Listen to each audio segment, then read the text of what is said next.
এই মুহূৰ্তত এনি টাইমছৰ দৰ্শকসকলক দিব বিচাৰিছোঁ কেবৰ বিৰুদ্ধে দিয়া অসম বন্ধৰ প্ৰভাৱৰ এটা খবৰ। নাগৰিকত্ব সংশোধনী বিধেয়ক বাতিলৰ দাবীত দিয়া অসম বন্ধৰ প্ৰভাৱ পৰিছে বৰপেটা জিলাৰ বাঘবৰৰ সত্ৰকণা বজাৰত। কেবৰ বিৰুদ্ধে প্ৰতিবাদ কৰিবলৈ ওলাই আহিল হাজাৰ হাজাৰ প্ৰতিবাদী জনতা। কেব আমাক নালাগে, কোনো পধ্যেই কেবক গৃহীত কৰিবলৈ দিয়া নহ'ব। এই ধৰণৰ মন্তব্যৰে প্ৰতিবাদ সাব্যস্ত কৰিলে বাঘবৰ সত্ৰকণা বজাৰৰ হাজাৰ হাজাৰ জনতাই।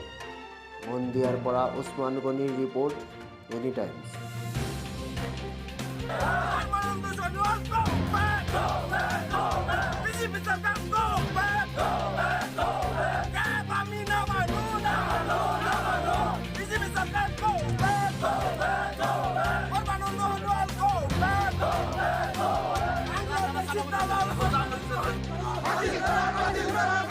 মুৰ্দাবাদ মুৰ্দাবাদ মুৰ্দাবাদ